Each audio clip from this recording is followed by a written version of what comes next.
Caroline Levitt para comentar sobre tudo isso. Então, o presidente realmente se exaltou em raia durante sua coletiva de imprensa ao comentar sobre as notícias de que esses ataques podem não ter cumprido o objetivo no Irã, na instalação nuclear de Fordo e em outros locais também. Ele também criticou os veículos de imprensa que estavam divulgando essas informações. Ouça só. Eles mencionaram que a situação poderia ser limitada ou muito severa, mas não tinham informações concretas além disso. Era bem severo, e você decidiu não incluir isso, pois era muito recente após o que ocorreu. Desde então, conseguimos mais informações. Conversamos com pessoas que estiveram no local e viram as áreas devastadas, e acreditamos que tudo que diz respeito ao nuclear está ali. Eles não removeram isso. Então, este é um relatório da DIA que a Fox confirmou. Era preliminar e expressava baixa confiança nas conclusões e, mesmo assim, estava em todas as notícias ontem. Estava em todas as manchetes ontem.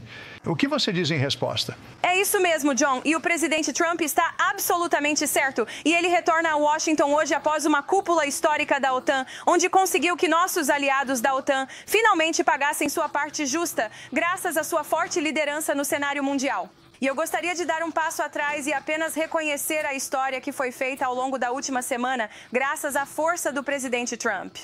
5 dias atrás, o regime iraniano rebelde possuía a capacidade de criar uma arma nuclear que ameaçava os Estados Unidos, o Estado de Israel e todo o mundo. E presidentes durante décadas disseram, desde Bill Clinton, que o Irã não pode possuir uma arma nuclear. E graças à liderança decisiva do presidente Trump e à habilidade e excelência das nossas Forças Armadas dos Estados Unidos, essa ameaça iminente aos Estados Unidos e ao mundo foi eliminada devido à operação bem-sucedida no sábado à noite. E não só isso, mas em um intervalo de 48 horas, o presidente Trump conseguiu negociar um cessar-fogo bem-sucedido entre Israel e Irã, encerrando essa guerra após apenas 12 dias. Nenhum outro presidente na história poderia sequer sonhar com um sucesso desses. E é exatamente por isso que a mídia de notícias falsas agora está tentando menosprezar e minar o presidente. E já vimos esse roteiro ser seguido antes. Você tem agentes hostis dentro da comunidade de inteligência que vazam ilegalmente partes e pedaços de uma avaliação de inteligência para promover uma narrativa de notícias falsas. E foi exatamente isso que a matéria da CNN fez ontem. E não é coincidência que tenha sido escrita exatamente pelo mesmo repórter da CNN que escreveu a matéria original, alegando falsamente que o laptop de Hunter Biden era desinformação russa. O público americano é mais inteligente do que isso, e eles deveriam saber a verdade. O presidente Trump destruiu completamente e totalmente a capacidade do Irã de produzir uma arma nuclear. E o mundo está mais seguro hoje por causa de seus esforços históricos. Então, o coletivo em raia, secretário de Defesa Pete Hegseth ficou furioso com quem vazou isso e com os veículos de mídia que engoliram a história. Ouça o que ele disse. Para distorcer por razões políticas próprias, tentando prejudicar o presidente Trump ou o nosso país. Eles não se importam com o que as tropas pensam, não se importam com o que o mundo pensa. Eles querem distorcer para tentar fazer ele parecer mal com base em um vazamento. Claro, todos nós já vimos muitos vazadores. E o que os vazadores fazem? Eles têm agendas. E o que eles fazem? Eles compartilham toda a informação ou só a parte que querem apresentar? A Comissão de Energia Atômica de Israel tinha uma avaliação completamente diferente do que aconteceu em Fordo, segundo o Times, do que essa avaliação preliminar de baixa confiança. Dizia que o local foi completamente destruído e que o programa nuclear foi atrasado por anos. Não sei se você viu, mas na última hora tivemos o ex-inspetor de armas da IA, David Albright, que disse praticamente a mesma coisa. Bem, o secretário Hegseth está absolutamente certo. Esta foi uma avaliação preliminar de inteligência de baixa confiança. A própria avaliação dizia que não foi corroborada por mais ninguém na comunidade de inteligência e foi contestada não só pelos Estados Unidos, pelo presidente, pelo secretário de Defesa, pelo secretário de Estado, pelo nosso Estado-Maior Conjunto e pelo nosso general Kane, que foi incrivelmente bem-sucedido nesta missão no sábado à noite.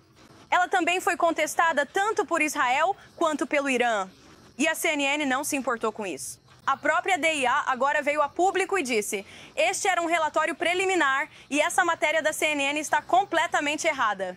Mas essa repórter é uma marionete e ela serve de porta-voz para pessoas que não gostam de Donald Trump.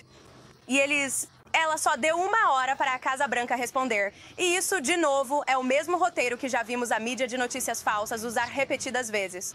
Mas essa história agora foi amplamente desmascarada, não apenas pelos Estados Unidos, mas também pelo Irã e por Israel. Tudo bem. Então, a questão de relatar o que foi vazado, mas a ideia do vazamento em si. Essa era uma informação confidencial. Veja o que Steve Witkoff disse sobre o vazamento. Vazar esse tipo de informação, seja ela qual for, seja qual for o lado em que ela for divulgada, é ultrajante, é traição. Então, isso deve ser investigado. Não há dúvida de que foi destruído. Então, as reportagens por aí que, de certa forma, sugerem que não alcançamos o objetivo são simplesmente absurdas. Então, se Steve Witkoff diz, e ele está bem no meio de tudo isso e de todas essas negociações, que esse vazamento deve ser investigado. Vai ser? Fui informado pelo FBI que o vazamento já está sendo investigado. E realmente deve ser, porque se tratava de uma análise de inteligência ultra secreta a qual pouquíssimas pessoas no governo dos Estados Unidos tinham acesso. Então, pelo que entendo, o FBI e o Departamento de Justiça já estão cuidando disso como deve ser. E só para enfatizar o que nosso grande enviado especial, Witkoff, disse ontem à noite para pessoas com bom senso, todo mundo sabe o que acontece quando você lança 14 bombas de 30 mil libras perfeitamente em seus alvos. Não é preciso uma análise de inteligência para entender que isso significa destruição completa e total e aniquilação. E o presidente dos Estados Unidos, por causa de sua liderança decisiva ao direcionar aquela operação no sábado à noite, agora alcançou um objetivo que os Estados Unidos e o mundo inteiro desejavam há anos, que é a eliminação da capacidade do regime iraniano de possuir uma arma nuclear. Então, há uma outra questão que ainda permanece, Caroline, que é o que aconteceu com o material nuclear enriquecido a 60% que o Irã já tinha em sua posse. Disse que são cerca de 900 libras, o suficiente para várias bombas. O presidente acredita que esse material foi enterrado em uma daquelas instalações de enriquecimento. O diretor da AIA não tem tanta certeza. Você tem evidências de que sabe exatamente onde ele está? Posso dizer que os Estados Unidos não tinham nenhuma indicação de que esse urânio enriquecido havia sido movido antes dos ataques, como também vi ser falsamente noticiado. Mas quanto ao que está no local agora, está enterrado sob quilômetros e quilômetros de escombros por causa do sucesso desses ataques no sábado à noite. Então, qualquer um que diga que sabe, simplesmente não sabe. E o que sabemos é a capacidade dessas armas e o sucesso desse ataque e o fato de que o exército dos Estados Unidos atingiu seus alvos de forma precisa, perfeita e exata. E sabemos o que isso significa. Bem, David Albright, que faz isso há muito tempo, sabe o que está olhando, acha que essas bombas caíram perto de dutos de ventilação onde a rocha menos resistente se tivessem atingido uma área aberta. E ele acredita firmemente que esses salões de centrífugas foram destruídos. Então, Caroline Levitt, ótimo conversar com você. Muito obrigado. Muito obrigado, Dom.